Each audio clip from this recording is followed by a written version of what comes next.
The galaxy burned around her, and Zevthera knew she was dying. The ancient goddess floated in the heart of her last temple, watching through crystal walls as black ships devoured the final Vorthak worlds. Her people screamed across the stars, before falling silent forever.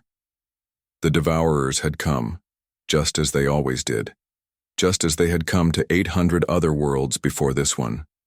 Zevthera's divine body flickered like a dying star. Golden light leaked from cracks in her skin. She had lived for 10 million years, had seen the birth and death of countless sons, but now her time was ending, and with it the last hope of her people. "Not like this," she whispered, her voice shaking the temple walls. "I will not let them win so easily."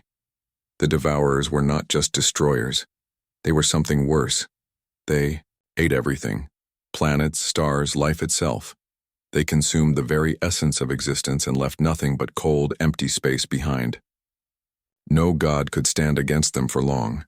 No weapon could truly hurt them. But Zevthera had one last idea. One final gamble that might save not just her people, but the entire universe. She raised her hands and divine fire poured from her fingers. In the center of the temple, metal began to form. Not ordinary metal, but something far more precious. Star metal, forged from the heart of dying suns.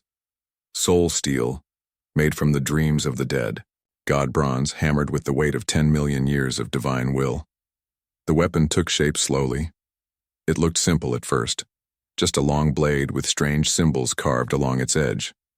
But Zevthera poured more than metal into its making. She poured her very soul, her memories, her desperate hope for the future.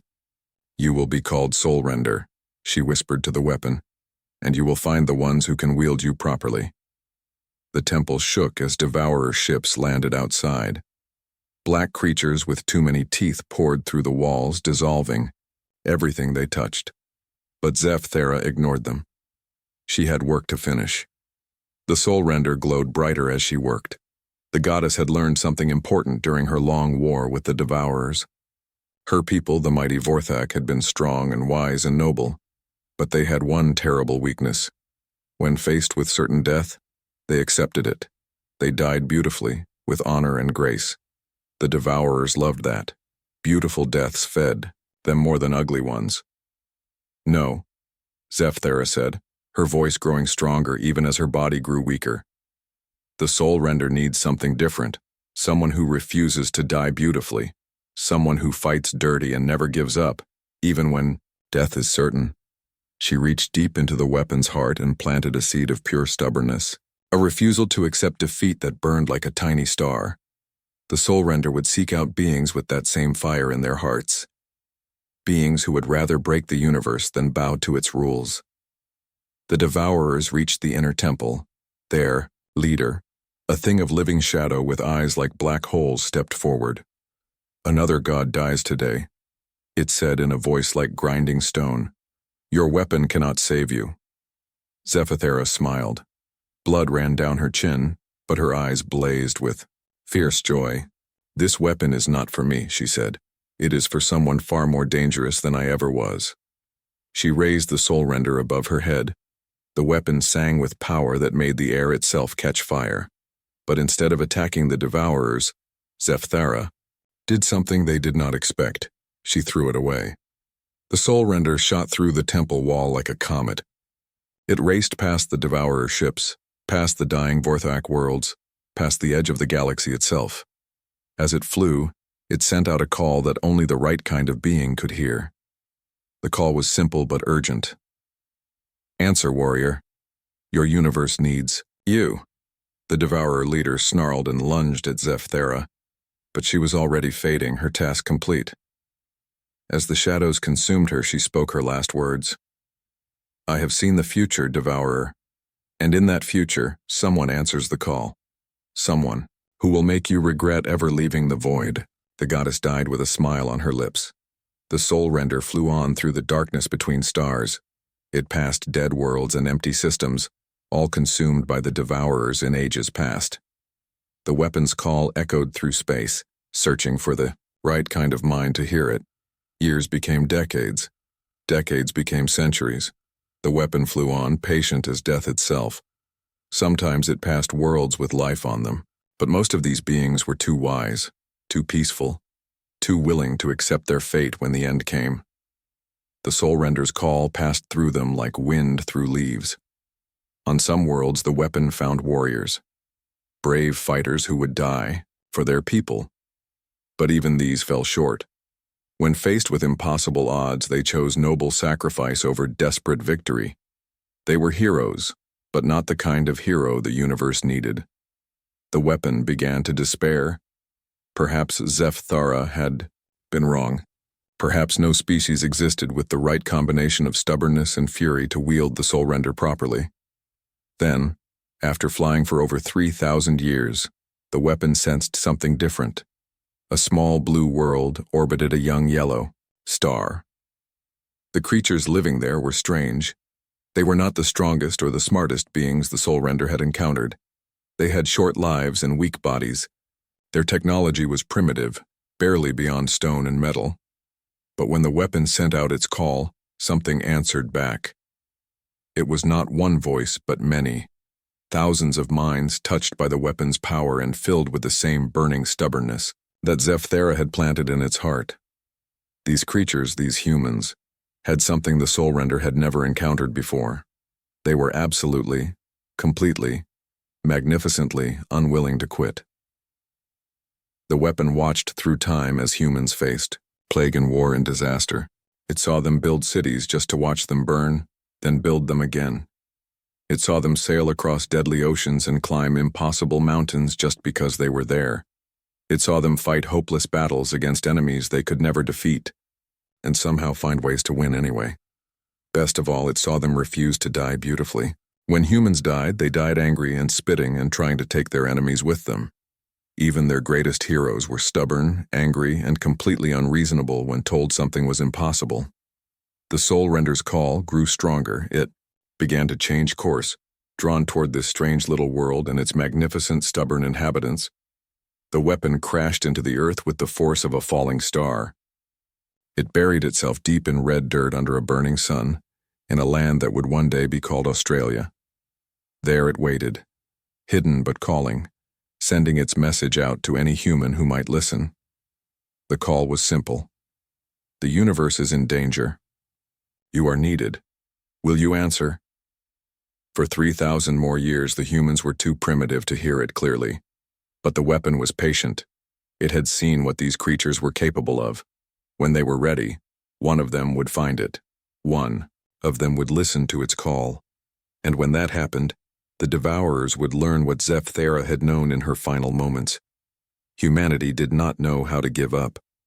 Sarah Chen wiped sweat from her forehead as she stared at the readings on her scanner. The numbers made no sense. According to every law of physics she knew, the energy signature buried 30 feet below her should not exist. Dr. Chen called. Marcus, her research assistant, from across the dig site. The university is asking for another progress report. What should I tell them? Sarah looked around at the red dirt and scrubby bushes of the Australian outback. They had been digging here for 3 weeks, following energy readings that seemed to come from nowhere. The local Aboriginal elders had stories about this place, tales of a star that fell from the sky angry thousands of years ago. Most scientists would have ignored such stories, but Sarah had learned to listen. Tell them we found something, she said. I just don't know what yet. It was the year 2157, and humanity had spread to the stars. They had colonies on Mars and Europa, mining stations in the asteroid belt, and research outposts around distant suns. Sarah could have been studying alien ruins on Kepler 442b or investigating the strange crystals found in the Vega system. Instead, she was digging holes in the dirt on humanity's homeworld, following a hunch that had kept her awake for months. The scanner beeped again. Sarah frowned at the display. The energy was getting stronger. Whatever was down there, it was responding to their presence.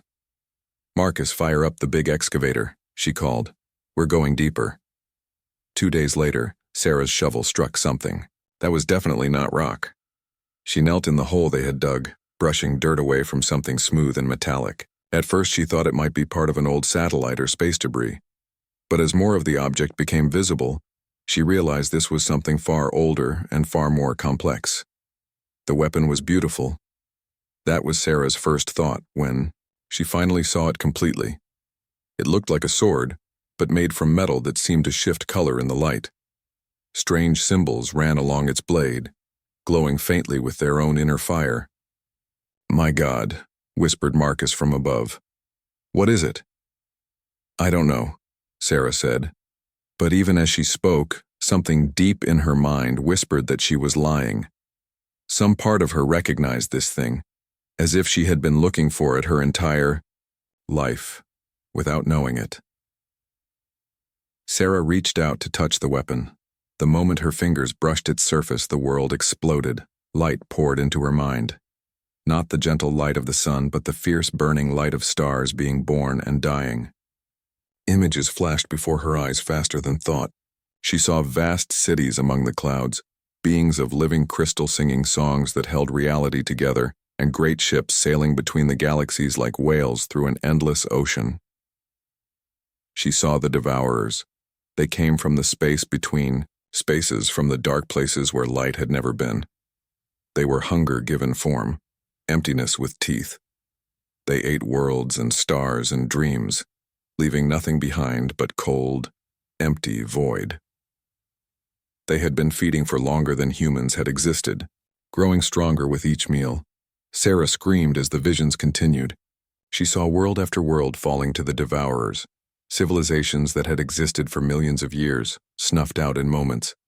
Beautiful, peaceful beings who accepted their fate with grace and died without fighting back. Then she saw Zepthara. The dying goddess appeared in Sarah's mind like a ghost made of starlight. She was impossibly beautiful and impossibly sad, her divine body flickering as life left it. "I made this weapon for someone like you." Zepthara's voice echoed in Sarah's thoughts. "Someone who refuses to accept defeat. The Devourers are coming to your galaxy. Your species has perhaps 50 years before they arrive in force." "Why me?" Sarah asked, though she was not sure if she spoke the words aloud or only thought them. "Because humans are different," the goddess replied. "Other species, when they face certain death, they die beautifully. They accept their fate and pass into whatever comes after with dignity. But humans get angry. You fight dirty. You cheat and lie and refuse to follow the rules when the rules mean you lose." Sarah felt the weapon bonding with her, its power flowing into her body like fire, in her veins. She could feel its hunger for battle, its deep satisfaction at finally finding someone worthy to wield it. "The Soul Render has been waiting for you," Zepthara continued. "But it is not just a weapon.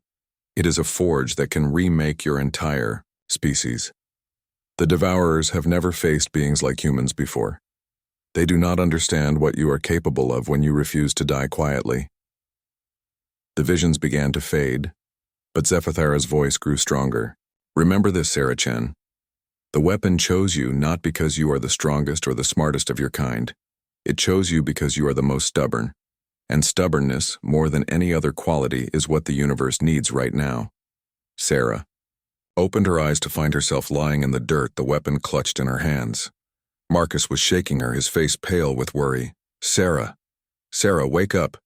You've been unconscious for 10 minutes." She sat up slowly, her head spinning. The weapon felt warm in her hands, like it was alive. When she looked at it now, the symbols on its blade were glowing brighter, and she could read them, even though she had never seen their like before. "Soul Render," she whispered, "forged in divine fire, waiting for the stubborn ones." "What?" Marcus asked. Sarah stood up, surprised at how strong she felt. The weapon's power flowed through her like electricity, making every cell in her body sing with energy. She could see farther, hear better, think faster than ever before. But more importantly, she could feel something vast and hungry moving in, the darkness between stars, slowly turning its attention toward the Milky Way. "Get me a secure communication link to the Colonial Defense Force," she said. "Priority Alpha clearance." "Sarah, what's wrong? You look like you've seen a ghost." Sarah hefted the Soul Render, feeling its weight and balance. The weapon hummed with contentment like a cat purring. It had waited 6,000 years for this moment. I have seen a ghost, Sarah said, and she told me that humanity has a war to fight, the biggest war we've ever faced. She looked up at the sky, where Earth's 3 moons hung like pearls against the afternoon blue. Somewhere out there, beyond the edge of human space, ancient enemies were stirring. They had destroyed civilizations that made humanity look like children playing with sticks and stones, but they had never fought humans before. Sarah smiled, and the soul render pulsed with approval. The weapon had chosen well. It had found someone who would never surrender, never compromise, never accept defeat as long as there was breath in her body and fight left in her heart. The devourers were coming, but when they arrived, they would find that humanity had been preparing, and humanity, Sarah knew with absolute certainty, did not know how to lose gracefully. Nobody believed Sarah Chen. She sat in the emergency session of the United Colonial Council, the soul render lying across her knees, and watched as humanity's leaders argued about everything except the coming danger. Dr. Chen's claims are scientifically impossible, said Director Harrison from the Mars colony. These devourers she describes violate basic laws of physics. Matter cannot simply be consumed and converted to nothing. Even if they existed, added Admiral Rodriguez from the Jupiter Defense Fleet, the nearest threat is hundreds of light years away. Our long-range sensors show no sign of hostile activity. Sarah closed her eyes and tried to stay calm. The soul render hummed with her frustration, its blade glowing faintly in the council chamber's dim light. Through the weapon, she could feel the approaching darkness like a cold wind on her soul. The first Devourer scouts were already moving through human space, too small and too alien for conventional sensors to detect. "How long do we have?" asked President Martinez, the only leader who seemed to take Sarah seriously. 50 years before. "The main force arrives," Sarah replied. "But the scouts will reach the outer colonies much sooner. Maybe 10 years. 10 years to prepare for a war against gods?" Admiral Rodriguez laughed bitterly. "Even if your story is true, what can we do? Humanity has been in space for less than 2 centuries. We're barely more advanced than the species this weapon supposedly failed to save." Sarah stood up, and the soul render flared with golden light.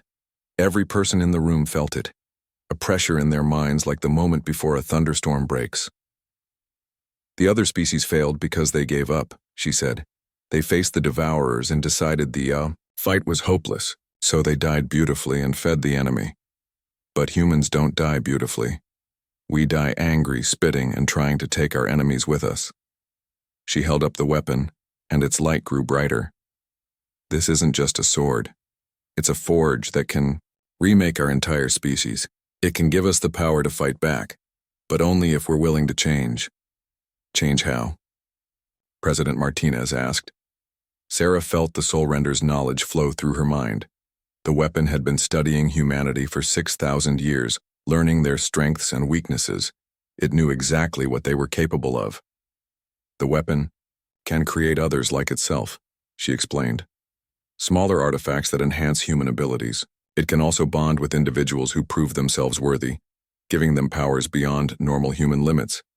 But it demands something in return." "What?" asked Admiral Rodriguez suspiciously. "Absolute commitment. The soul render doesn't choose people who fight for glory or honor or duty. It chooses people who fight because they refuse to lose. People who would rather break the universe than bow to its rules."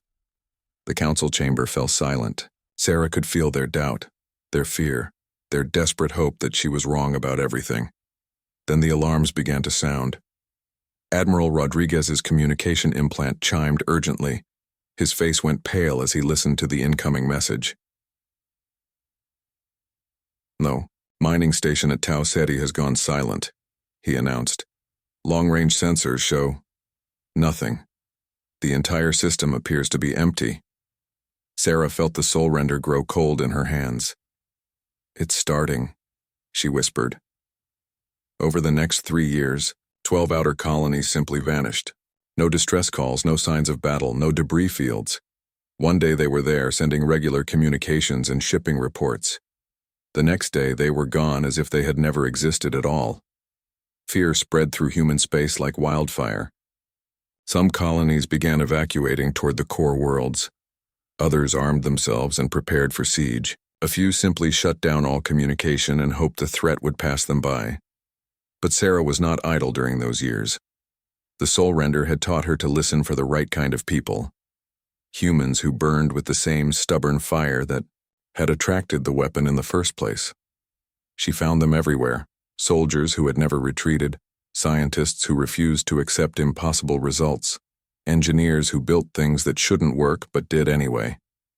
She called them the forged. The bonding process was not easy. The weapon's power burned like acid through unprepared minds. Of the first 100 volunteers, only 23 survived with their sanity intact. But those 23 became something more than human. There was Captain James Morrison, who could now pilot a fighter ship with his thoughts alone and see enemy movements before they happened. Dr. Lisa Park gained the ability to heal wounds that should have been fatal and design medical equipment that worked like magic. Engineer Tom Washington could build weapons and shields from scrap metal and pure determination. Each of the forged developed abilities that matched their personalities and deepest strengths. The Soul Render seemed to know exactly what each person was capable of becoming and pushed them to exceed even those limits. But the weapon's greatest gift was not the powers it granted to individuals. It was the smaller artifacts it began producing. The Ember Shards, Sarah called them. Fragments of the Soul Render's essence that could bond temporarily with ordinary humans. They looked like crystals of solid fire, no larger than a person's thumb. But when held by someone facing impossible odds, they could grant strength, speed, enhanced reflexes, or even limited precognition. The shards chose their bearers carefully. They would not bond with cowards or glory seekers, but they sang with power when touched by people who were willing to die for something greater than themselves, as long as they were also stubborn enough to try winning instead. Sarah established training centers on Earth, Mars, and Europa.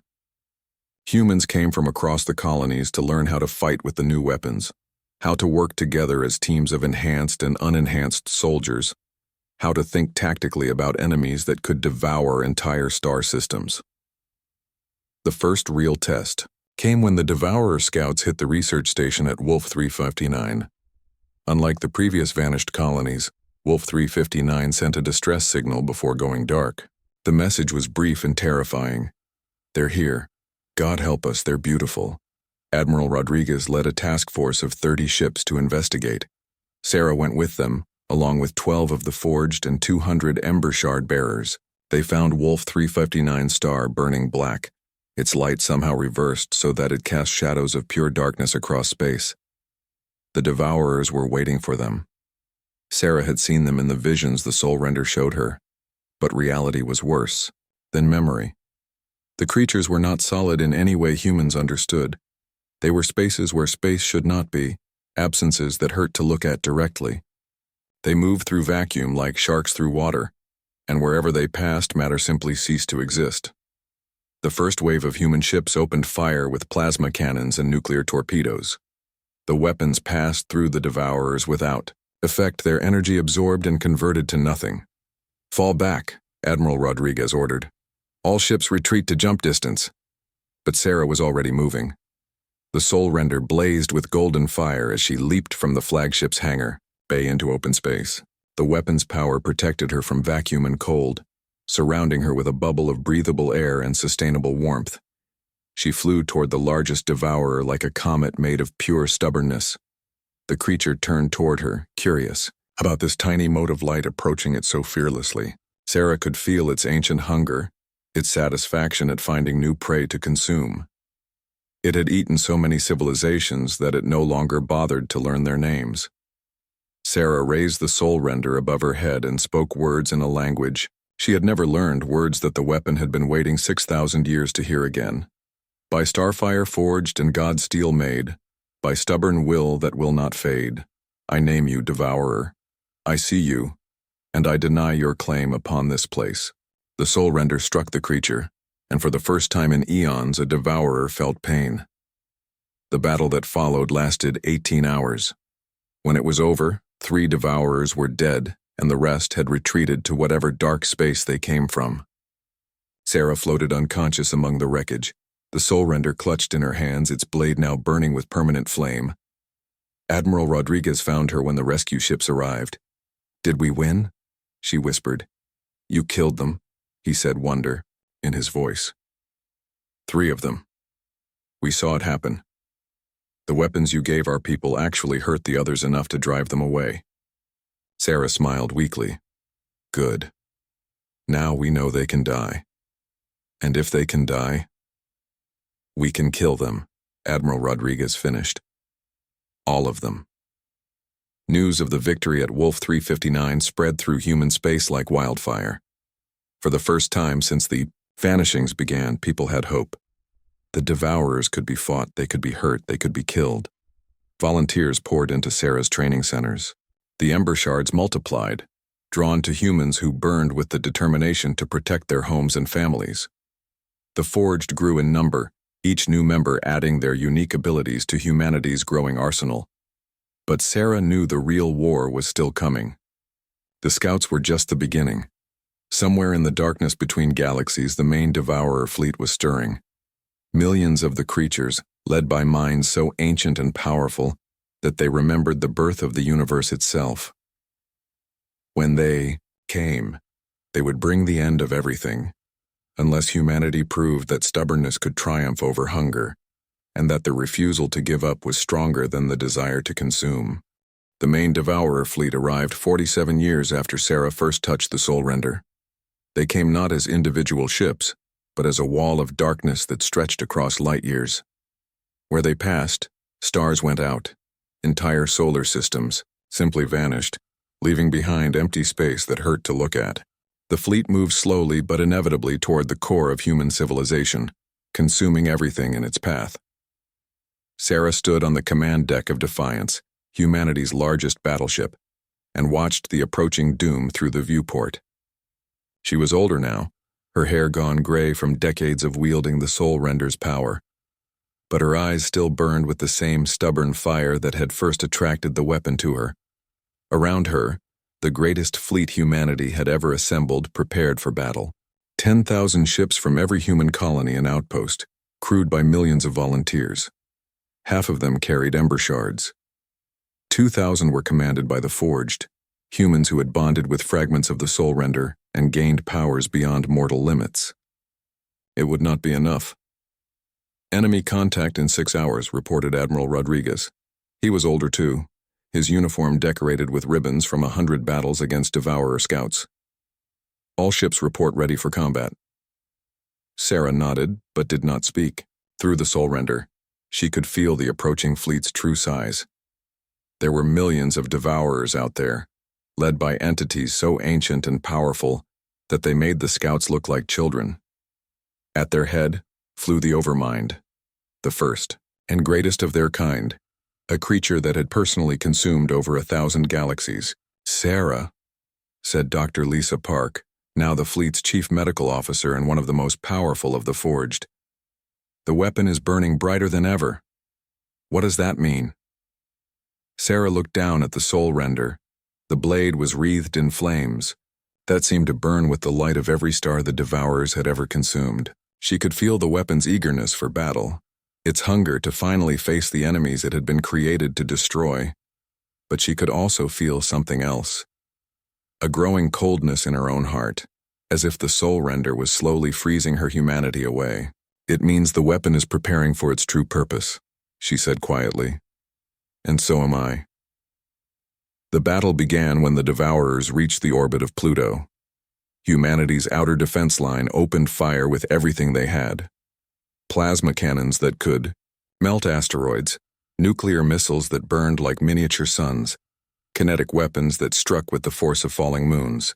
The weapons were all enhanced with Ember Shard technology, designed specifically to hurt creatures that existed partially outside normal space. For a moment, it seemed like the barrage was working. Several dozen Devourers writhed in apparent pain as the enhanced weapons tore into them. But then the larger entities in the fleet began to move. These were not scouts. These were full-grown Devourers, creatures that had fed on entire civilizations.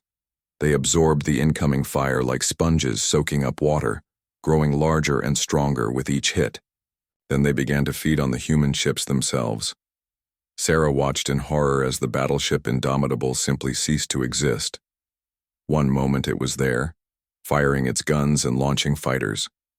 The next moment, there was nothing but empty space and the psychic screams of 3,000 crew members being consumed. All ships fall back to the Mars defense perimeter, Admiral Rodriguez ordered. Execute fighting withdrawal pattern Delta. But the Devourers were faster than expected. They flowed through space like living darkness, surrounding and consuming human ships before they could retreat. Within an hour, half of the outer fleet was gone. Sarah felt each death like a physical blow. The Ember Shards connected all of humanity's defenders in a loose, psychic network, allowing them to coordinate their attacks and share their strength. But it also meant she experienced every scream, every moment of terror, every last desperate thought of the dying. "We can't keep this up," she said. "At this rate, they'll reach Earth in less than a week." The retreat continued through the asteroid belt, then past Jupiter and Saturn. At each defensive line, humanity's forces fought with desperate courage and tactical brilliance. They developed new weapons on the fly, created tactics that had never been tried before, and pulled off victories that should have been impossible. It was not enough. The Devourers adapted to every strategy, learned from every defeat, and continued their inexorable advance. For every one of them that died, they consumed enough human ships to grow 10 more. They were not just winning the war, they were feeding on it. By the time the fleet fell back to Mars, Sarah knew they had lost. She stood alone in her quarters aboard Defiance, staring at her reflection in the mirror. Her face was gaunt, her eyes sunken, her skin pale as bone. The Soul Render's power was consuming her from within, burning away everything that made her human. But through the weapon, she could feel something else. The collective will of every human still fighting. Soldiers who had lost their ships but kept firing handheld weapons at creatures the size of moons. Engineers who built new weapons even as their stations were being consumed around them. Civilians who volunteered for suicide missions just to buy a few more minutes for their families to escape. Humanity was losing, but they were not giving up. They were dying angry and spitting and trying to take their enemies with them, exactly as Zepthara had hoped they would. "I understand now," Sarah whispered to the Soul Render. "This is what you've been waiting for. Not victory, but the perfect defeat. The kind of last stand that burns so bright it changes everything." The weapon pulsed with approval. Sarah walked to the ship's communication center and opened a channel to every human vessel in the fleet. "This is Sarah Chen," she said. "I want you all to listen carefully. We're going to lose this battle. Probably every battle after it, too. The Devourers are too strong, too numerous, too ancient for us to defeat with conventional tactics." She paused, feeling the despair that rippled through the fleet's psychic network. "But losing this battle doesn't mean losing the war," she continued. "The Soul Render has shown me something. It's not just a weapon. It's a test. Every species that faced the Devourers failed because they fought to win. But humans don't fight to win. We fight because we refuse to lose. And that refusal, that stubborn determination to keep fighting even in the face of certain death, is more dangerous to the Devourers than any weapon." The weapon in her hands began to burn brighter, its flame spreading up her arms like liquid starlight. "I'm going to do something that's never been tried before," Sarah said. "I'm going to give the Soul Render everything I am, everything I have, everything I will ever be. And in return, it's going to share that power with every human who still draws breath. For a few moments, every one of us will be forged. Every one of us will burn with the same fire that forged this weapon in the heart of a dying goddess." The flame reached her chest, and Sarah gasped as she felt her humanity beginning to slip away. "But I need you to do something for me," she continued, her voice growing stronger even as her body grew weaker. "I need you to be stubborn. When the power comes, when you feel like you can do anything, I need you to remember that you're still human. Hold on to that. Fight for it. Don't let the power consume you the way it's consuming me." The communication channel filled with voices. Thousands of humans calling her name, begging her not to sacrifice herself, promising to make her sacrifice count. Sarah smiled. Even now, facing extinction, they were arguing with her. They were refusing to accept her decision gracefully. "Perfect," she whispered. "You beautiful, stubborn, impossible people. You're exactly what the universe needs." The soul renders. Flame reached her heart, and Sarah Chen, the woman, began to die. But something new was being born in her place. Something that was part human determination, part divine weapon, and entirely focused on the destruction of the devourers. She walked to the observation deck and looked out at the approaching enemy fleet. The Overmind hung at its center like a black hole made of hatred and hunger. It had been waiting eons for this moment, the final feeding that would give it the strength to consume the entire universe. Sarah raised the soul render above her head, and her voice carried across space itself, reaching every human still fighting. "The call was heard," she said. "The call was answered. Now let's show these ancient things what happens when they try to eat humanity." The weapon's power exploded outward like a newborn star. Across the fleet, every human warrior felt the change. The Ember Shard bearers suddenly blazed with power that made their previous abilities look like candle flames. The Forged found their powers multiplied 1,000-fold. Even ordinary crew members discovered they could survive in hard vacuum and fight creatures the size of cities with nothing but their bare hands and unbreakable will. The counterattack began immediately. Fighters that had been fleeing turned around and dove straight into the Devourer fleet. Damaged ships that should have been retreating instead accelerated toward the enemy, their crews singing battle songs and firing weapons that now burned with Sarah's transformed power. For the first time in their billion-year existence, the Devourers felt something they had never experienced before: fear. And at the center of it all, no longer quite human, but not yet fully divine, Sarah Chen prepared to face the Overmind in single combat. The battle for Earth became something beyond war, beyond conflict, beyond anything the universe had ever seen. Sarah Chen, no longer entirely human, but not yet fully divine, streaked through space toward the Overmind, like a comet made of pure defiance. Behind her, the transformed human fleet followed, every ship blazing with power that should not have existed. The Devourers tried to stop her. Creatures the size of moons threw themselves into her path, beings that had consumed entire civilizations reached out with claws that could slice through reality itself. Sarah cut through them all with the soul render, leaving trails of golden fire in the vacuum where they died. But it was not just Sarah fighting now. Through the weapon's power, every human in the fleet had become something more than they were before. Captain Morrison, enhanced beyond his previous limits, piloted his fighter through impossible formations that bent space around him. His squadron followed, ordinary pilots now flying like angels of destruction. Dr. Park had become something like a battlefield goddess, healing wounded ships with a touch and turning medical equipment into weapons that could hurt beings made of living void. Engineer Washington was building weapons from empty space itself, pulling matter and energy from the quantum foam and shaping them with will alone. Even the ordinary crew members had become extraordinary. A cook from the battleship, Relentless, leaped from her damaged ship onto a devourer the size of a city and began tearing it apart with her bare hands. A communications officer discovered he could speak directly to the enemy's minds, filling them with human memories of home and love and stubbornness that burned like acid through their ancient consciousness. The Overmind watched this impossible display with something approaching confusion. In a billion years of feeding, it had never seen prey fight back like this. Other species had been brave, intelligent, even powerful. But they had all accepted their fate in the end, dying with dignity and grace. Humans died screaming defiance and trying to take their enemies with them. Sarah reached the Overmind's outer defenses, and the true battle began. The creature was vast beyond comprehension, a sphere of living darkness larger than Jupiter. Around it orbited smaller devourers, like moons, each one ancient enough to have eaten galaxies. They came at Sarah from all sides, moving through space like sharks through water. But Sarah was no longer fighting alone.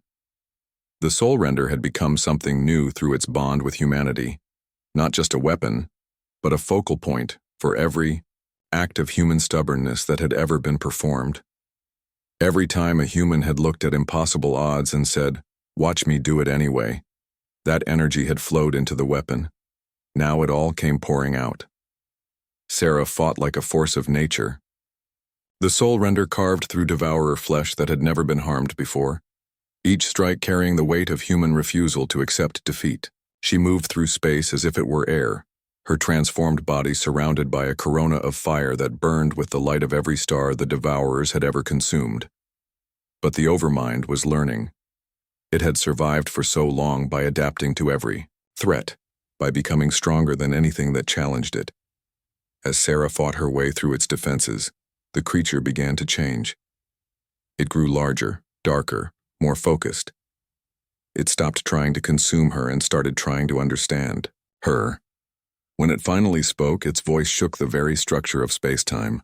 "What are you, little warrior? You are not like the others who came before. They fought for victory, for survival, for honor. But you fight for something else entirely." Sarah cut down another of the creature's guardians and kept moving toward its heart. "I fight because I refuse to quit," she said, "because giving up is not in my nature.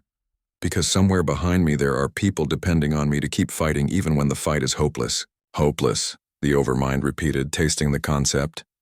"Yes, your situation is indeed hopeless. Your fleet is outnumbered 1,000,000 to 1. Your species has existed for less than an eye blink compared to mine. Your weapons are crude, your tactics predictable, your body's fragile. You should have surrendered long ago." Sarah reached the creature's inner shell, a barrier of solid darkness that had never been breached. She raised the soul render and began to cut through it. "Should have, could have, would have," she said, her voice ringing with laughter that held no humor. The three most useless phrases in any language. You know what humans say when faced with the impossible? We say, "Hold my beer and watch this." The soul render punched through the Overmind's shell like it was made of paper.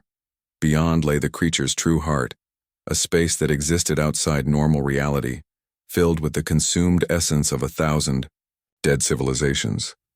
Sarah could feel them all, the ghosts of species that had faced the devourers and lost. They whispered to her as she passed, their voices filled with regret and sorrow.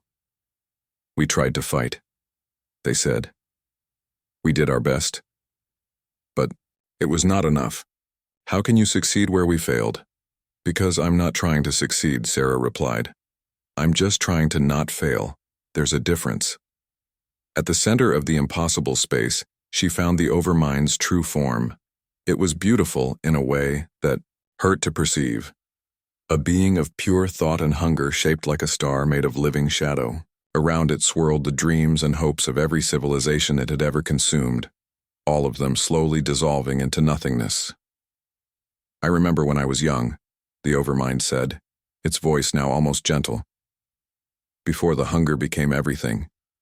I had a name then and friends and dreams of my own, and dreams of my. Do you know what happened to them?" "You ate them," Sarah said simply. "I ate them," the creature agreed, "and I told myself it was necessary, that I needed their strength to survive, to grow, to become what the universe required me to be. But the truth is simpler and more terrible. I ate them because I was hungry, and hunger was easier than hope." Sarah raised the soul render, and its blade blazed with the combined will of every human who had ever refused to give up. "Then you chose wrong," she said. "Hope is harder than hunger. It's harder than anything. But it's also the only thing that makes existence worth the trouble." The Overmind laughed, a sound like dying stars. "You think your hope can defeat me? I have consumed gods, little warrior. I have eaten the dreams of entire galactic civilizations. What is the hope of one small species compared to that?" "Everything," Sarah said. "Because our hope isn't just ours anymore." She struck with the soul render, and the blade passed through the Overmind's heart like light through darkness. But instead of dying, the ancient creature began to change. The consumed essence of 1,000 civilizations suddenly came flooding back, no longer dissolved but renewed. They had been waiting for this moment, for someone stubborn enough to refuse the idea that death was final, that defeat was permanent, that some things could never be forgiven or redeemed. The Overmind screamed as it felt hope for the first time in 1 billion years. Across space, the other devourers began to change as well. The hunger that had driven them for so long was replaced by something they had forgotten, the memory of what they had been before they chose to consume instead of create, to take instead of give. Some of them fought the change, clinging to their ancient hunger. These Sarah and the transformed human fleet destroyed without mercy, but others welcomed it, embracing the pain of remembering what they had lost and the possibility of becoming something better. When the battle was over, when the last of the unredeemed devourers had been destroyed or driven back to the void between galaxies, Sarah floated in the wreckage of what had once been the greatest threat the universe had ever known. The soul render had changed in her hands. It was no longer just a weapon, but something else entirely. A forge that could reshape not just individuals or species, but the fundamental nature of existence itself. "What happens now?" asked Admiral Rodriguez, his voice coming through the fleet's communication system. Sarah looked out at the stars, no longer threatened by ancient hunger. In the distance, she could see ships from other species approaching, beings who had been hiding from the devourers for eons, now emerging to see if the impossible had really happened. "Now we share what we've learned," she said. The Soul Render chose humanity not to be the universe's conquerors but its guardians. We find other species facing extinction, other civilizations that have forgotten how to hope, and we remind them of something important. "What's that?" asked Dr. Park. Sarah smiled, and for a moment she looked almost human again. "That giving up is a choice," she said, "and it's not the only choice available."